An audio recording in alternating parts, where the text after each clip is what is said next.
हाँ बच्चों, देखिए चैप्टर 7 के अंतर्गत हम लोग विचरण प्रश्न संग्रह 7.3 का सवाल आज हल करेंगे इस वीडियो में। पहला सवाल है, निम्नलिखित में से कौन से कथन प्रतिलोम विचरण के हैं।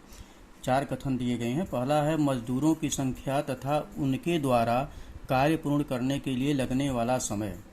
मजदूरों की संख्या बढ़ने पर कार्य को पूर्ण करने में लगने वाला समय कम हो जाएगा, इसलिए ये प्रतिलोम विचरण है पहला।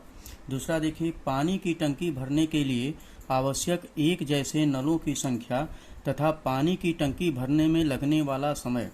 यदि नलों की संख्या बढ़ा दी जाए तो टंकी को भरने में लगने वाला समय कम हो जाएगा, अतः यह कथन प्रतिलोम विचरण से संबंधित है। तीसरा देखिए, वाहन में भरे हुए पेट्रोल तथा उसका मूल्य। यदि पेट्रोल का द्रव्यमान बढ़ता है तो उसका मूल्य भी बढ़ता है, अतः यह कथन प्रतिलोम विचरण से संबंधित नहीं है, प्रत्यक्ष विचरण है। चौथा है, वृत्त के क्षेत्रफल तथा उस वृत्त की त्रिज्या। वृत्त की त्रिज्या बढ़ने पर उसका क्षेत्रफल भी बढ़ता है, अतः यह कथन प्रतिलोम विचरण से संबंधित नहीं है, यह भी प्रत्यक्ष विचरण है। आगे देखिए दूसरा सवाल। देखिए दूसरा है, यदि 15 मजदूरों द्वारा एक दीवार बनाने के लिए 48 घंटे लगते हैं तो 30 घंटे में वही कार्य पूरा करने के लिए कितने मजदूर लगेंगे। माना मजदूरों की संख्या n तथा दीवार को बनाने में लगने वाला समय t घंटे है। मजदूरों की संख्या तथा समय घंटे में प्रतिलोम विचरण है, तो इसका देखिए n अल्फा 1/t, इसलिए n बराबर k/t। k क्या है, अचर पद है, इसलिए n गुणे t बराबर k विचरण का समीकरण है।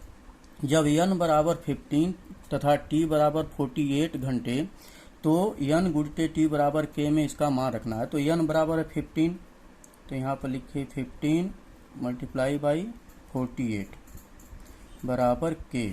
अब यहाँ पर इसका गुणा कर दीजिए, 48 में 15 से गुणा कीजिए, 5 अट्ठे 40, 5 चौका 20, 4 24, 1 अट्ठे 8 और 1 चौके 4, इसको जोड़ दीजिए, 0 8 4 12, 4 2 6 1 7। यहाँ पर आपका आ गया 720 बराबर k, या k बराबर 720। ये क्या है, ये विचरण का अचरांक है, यह विचरण का अचरांक है, विचरण का अचरांक है।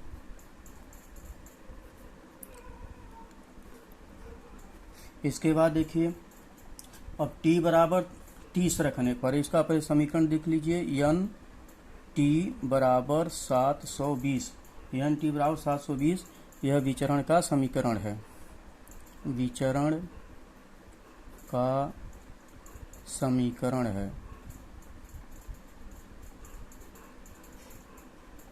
अब देखिए यहाँ दिया है 30 घंटे, वही काम करने में 30 घंटे। अब यहाँ पर t बराबर 30 रखने पर, हाँ t बराबर 30 रख दीजिए, तो यहाँ हो जाएगा n गुणे 30 बराबर 720, या 30 n बराबर 720, या n बराबर 720 बटे 30। ये 0 0 काट दीजिए, इसको काटिए, 3 दूनी 6, 1 2 बचा, 3 चौके 12, यहाँ आ गया 24। तो n बराबर कितना आ गया, n बराबर आ गया 24। तो इसका उत्तर हो गया, कार्य को पूरा करने के लिए 24 मजदूर लगेंगे। आंसर हो गया इसका, कार्य को पूरा करने के लिए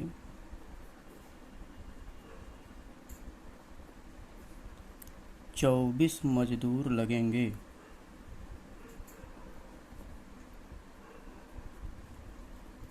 इसके बाद देखिए तीसरा सवाल देखिए, थैली में दूध भरने वाले यंत्र से यदि 3 मिनट में आधे लीटर के 120 थैलियां भरी जाती हों तो 1800 थैलियां भरने के लिए कितना समय लगेगा। दूध की थैलियों को भरने में लगा समय t तथा थैलियों की संख्या n में प्रत्यक्ष विचरण है, इसमें प्रतिलोम विचरण नहीं है। माना थैलियों की संख्या n तथा भरने में लगा समय t है, तो n अल्फा t, इसलिए n बराबर k/t, k अचर पद है, तो n/t बराबर k विचरण का समीकरण है। जब n बराबर 120 तथा t बराबर 3 मिनट तो n अपान t बराबर k में मान इसका रखना है। तो n बराबर 120, तो यहाँ पर लिखिए 120, t बराबर है 3, 120 बटे 3 बराबर k, या k बराबर इसको यह कर दीजिए 120 बटे 3 हो जाएगा। 3 चौक 12, यहाँ 0 है 0, तो यहाँ पर आपका आ गया k बराबर 40। ये क्या है? k बराबर 40 विचरण का अचरांक है। यहाँ लिखिए k बराबर 40 विचरण का अचरांक है, विचरण का अचरांक है। अब इसके बाद देखिए n अपान टी बराबर आपका आ गया 40। ये क्या है? विचरण का समीकरण है, ये विचरण का समीकरण है। अब इसके बाद देखिए n बराबर क्या है? 1800। n बराबर 1800 रखने पर, n की जगह 1800 रखना है, तो ये आपका हो गया 1800 यहाँ पर अपान t बराबर 40, इसका त्रिया गुणा कर दीजिए, तो ये हो गया 40t बराबर 1800 एकम 1800, यहाँ हो गया 1800। तो यहाँ पर देखिए t बराबर आपका आ गया 1800 अपान 40, ये 0 0 काट दीजिए, 4 के पार में देखिए 4 चौके 16, 4 पचे 20, 45 आएगा ये। यहाँ आ गया बराबर 45। तो यहाँ पर आंसर इसका लिखिए, आंसर बराबर आ गया आपका t बराबर 45 मिनट, t बराबर 45 मिनट। 45 मिनट में 45 मिनट का समय लगेगा इस थैली को भरने में। ये आपका हो गया तीसरे का आंसर। अब आगे देखिए चौथा सवाल देखिए, किसी कार की औसत गति 60 किलोमीटर प्रति घंटा होने पर उसे कुछ दूरी तय करने में 8 घंटे लगते हैं। यदि वही दूरी 7.5 घंटे में तय करना हो तो उस कार की औसत गति ज्ञात कीजिए। माना कार की चाल यश तथा कुछ दूरी को तय करने में लगने वाला समय t है। समय तथा दूरी प्रतिलोमानुपात होते हैं, इसलिए यश अल्फा 1 अपान टी, इसलिए यश बराबर k अपान टी। k अचर पद है, तो ये हो गया यश गुणे टी, यश टी बराबर k कम k माने k, विचरण का ये समीकरण हो गया। तो जब यश बराबर 60 हो तब t बराबर कितना है? 8। तो यश गुणे टी बराबर k में ये मान रखने पर, तो यश बराबर है 60 गुणे टी बराबर कितना है? 8 बराबर k। तो ये या k बराबर हो गया 8 0 हो गया, 8 6 48, 480।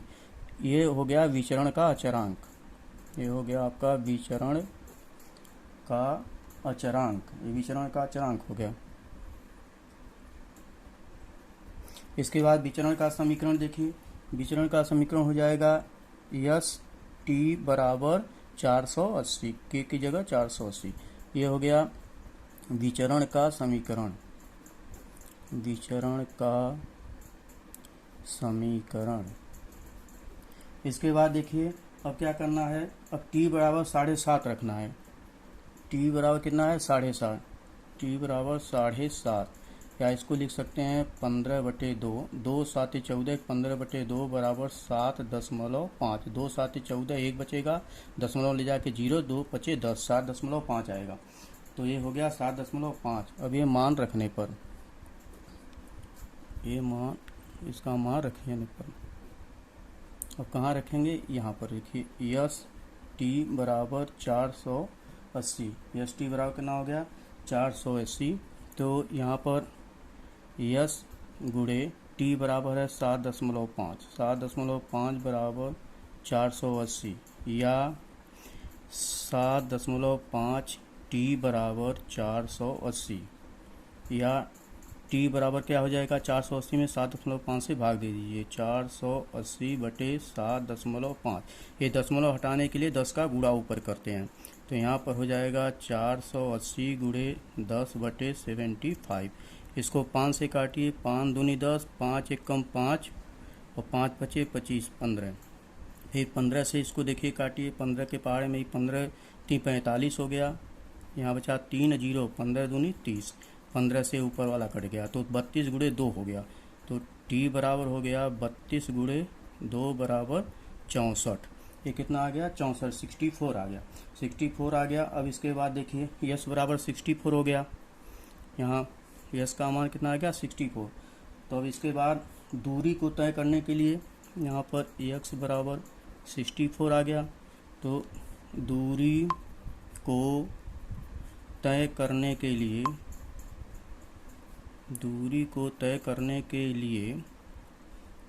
कार की चाल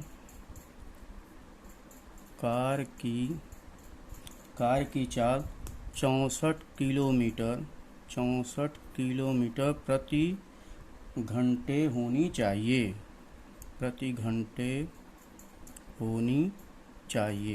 और पहले कितने चल रही थी 60 किलोमीटर प्रति घंटा होनी चाहिए।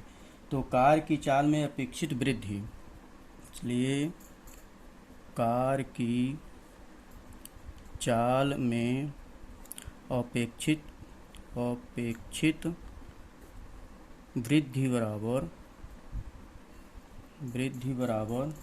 कितना हो जाएगा 64 माइनस 60 किलोमीटर प्रति घंटे। तो ये आपका कितना आ जाएगा 4 किलोमीटर प्रति घंटा, 4 किलोमीटर प्रति घंटे। अब इसका आंसर देखिए,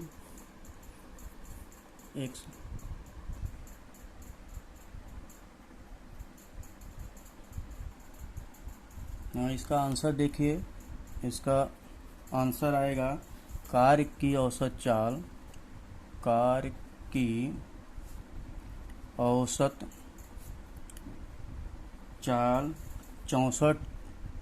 64 किलोमीटर प्रति घंटे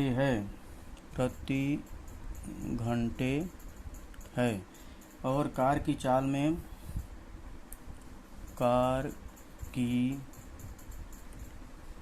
में अपेक्षित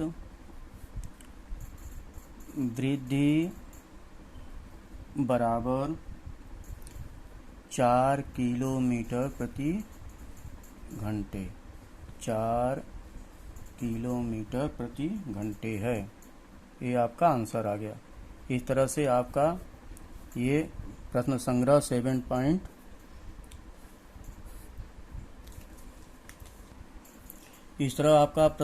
7.3 का ये 4 सवाल था, चारों समाप्त हो गया। अब अगले वीडियो में हम लोग चैप्टर 8 के बारे में अध्ययन करेंगे। थैंक यू बच्चों।